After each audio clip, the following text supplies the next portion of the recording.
Welcome to Whiskey's a Journey. My name is Peter Fasciano, and today is a Friday. I've got another Battle of the Bottles coming at you. If you're new to the channel and you don't know what's going on here, I have a sample pool of international whiskeys, bourbons, ryes, Japanese, American single malts, a whole bunch of things. I'm a whiskey promiscuous channel, and I'm the person that put these samples together. I just have them tagged on the bottom, so at the end of the video, I can reveal what they are.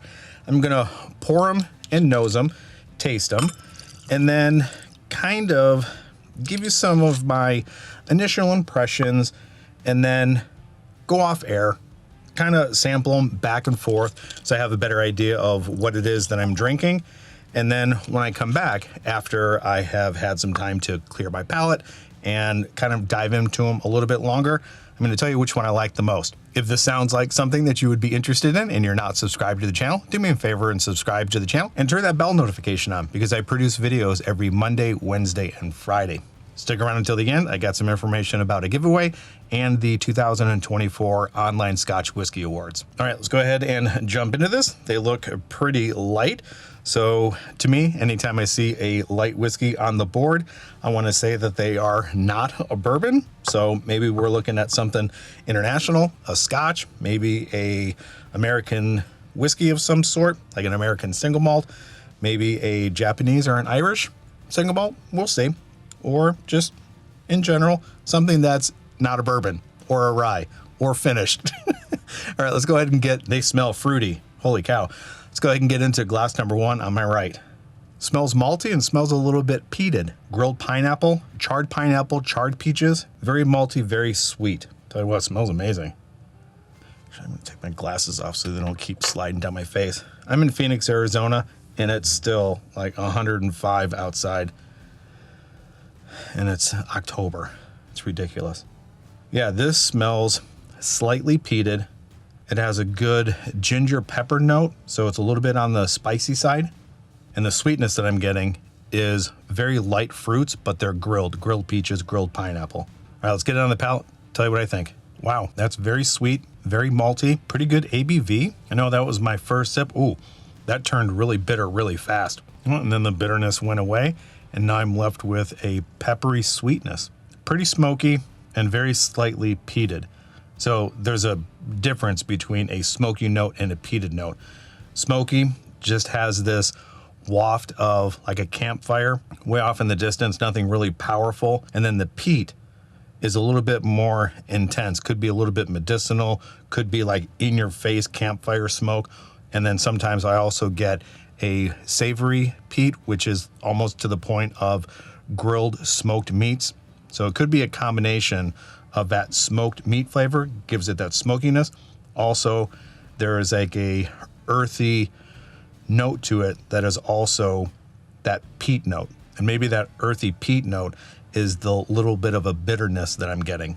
But I tell you what, as I'm sitting here talking about it, my mouth is watering and I like it quite a bit. Let me go ahead and get a rinse of water and move on to glass number two. All right, glass number two. Now that I have my glasses off, these look very yellow or yellowish. Definitely peated. Holy cow. Much more peat than this. Malty. Same sweet notes like a grilled pineapple and a grilled peach. Not a whole lot of spice. And maybe you can throw in a little bit of red fruit, some type of berry. But the peat level on this is much higher than this. All right, let's go ahead and get this one on the palate. Gentler on the palate. This came across as a little bit bitey or sting or sharpness to it. Not in a bad way. It just announced its presence more. This glides across the tongue. The flavors are a little bit more subdued. The ABV is not as high, or at least I'm perceiving them not to be as high as this one. And the peat note is on kind of that meat savory, that smoked meat savory side, and a little bit of a campfire. But I tell you what, these are very similar, but also very different. Those light fruit notes are both coming out of the glasses pretty well. This definitely has more spice than this. And as far as how they hit the palate, this one hits like a firecracker. It lights you up, gets a little bit bitter on the side. That bitterness goes away. This kind of takes you more on a roller coaster. This is just pretty consistent from the arrival to the mid palate to the finish. I wouldn't want to say one is more complex than the other, or they are more developed than the other. They just hit the palate a little bit different with the same notes with different intensities. And I really like them both. So what I'm going to do now is take some notes. I'm going to take my time with them. I think these deserve a little bit more time with them. I'm going to rinse my palate, and because there's peat in here, I'm going to let my palate rest a little bit and then go back and forth. And then when I come back, I'll give you which one I like the most. All right, I have a decision. This was a pretty close battle, but one of them won me over the more I ended up tasting it and smelling it. All right, so glass number 2, I wrote down that it's pretty much a campfire. It's a smoky campfire, comes across as a little bit floral as well. The bitter note that I picked up mid-palate with glass 1 was also there with glass number 2. The bitterness quickly went away once it hit the back of the palate, and I was left with these very nice vanilla notes, along with all of those light fruit grilled notes, pineapple and peach. It hit the palate pretty soft. It was well-rounded, and I don't think the ABV is very high, but whatever is in the glass is very nice, and I do like the level of peat. There's more peat in glass number 2 than there is in 1, and I like how peaty it is. Now, glass number 1, as I drank it, that bitter note showed up again, but it immediately goes away once it passes the mid palate. And when it hits the back of the palate, there's that burst of vanilla and malt again, and it finishes really well with a good balance of sweet and spice. Now, where glass number 1 shines is the front of the palate. As soon as it hits, it explodes like a firecracker with a ton of flavor. You're presented with a good amount of ABV, and those grilled fruits, the pineapple, the peach, any light fruit, almost to the point where I've never done this before, but I would imagine that if you were to put a char on a green grape, that's what is also coming through. And then along with that bitter note that I end up picking up mid-palate, there's also a tobacco note, a sweet tobacco note that is there very briefly, and then it's gone. The ABV and the level of flavor from that ABV, I think, sticks around a little bit longer than glass number 2. So I would say the finish on this is a little longer. This is medium. I would say this is a little bit medium to long. Now, as far as my preference go, I can see myself reaching for either one of these based on a mood, but my mood today is pointing to glass number 1. I really do like all of the explosion of flavors that are coming out, the lingering ABV, and how long that finish lasts. I'm favoring glass number 1 first. Now, as far as what they are, they're peated. My initial thought always goes to a peated Scotch, so that's what I'm thinking.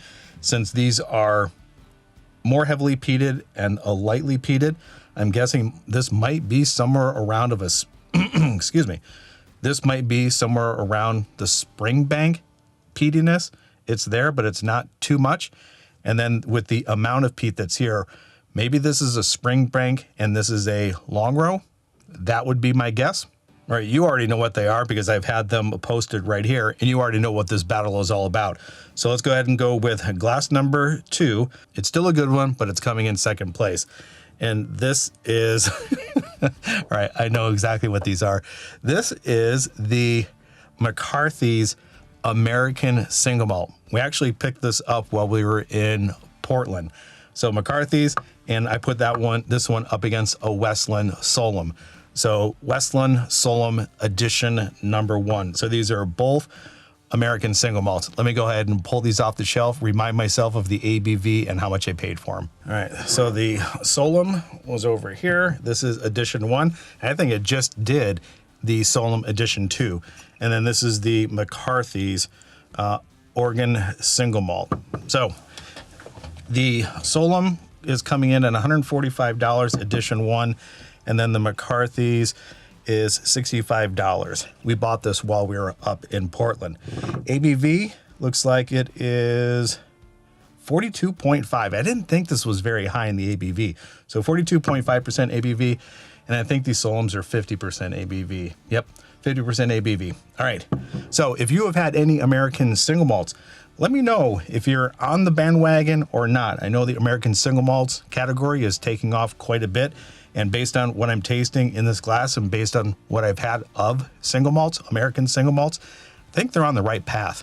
So let me know in the comments down below if you have had either one of these, and if there is an American single malt out there that you like a lot, let me know in the comments down below. So for today's bottle battle, or battle of the bottles, the Solum edition number 1 is coming out on top. And let me grab a Glencairn and do a little bit of a blend here.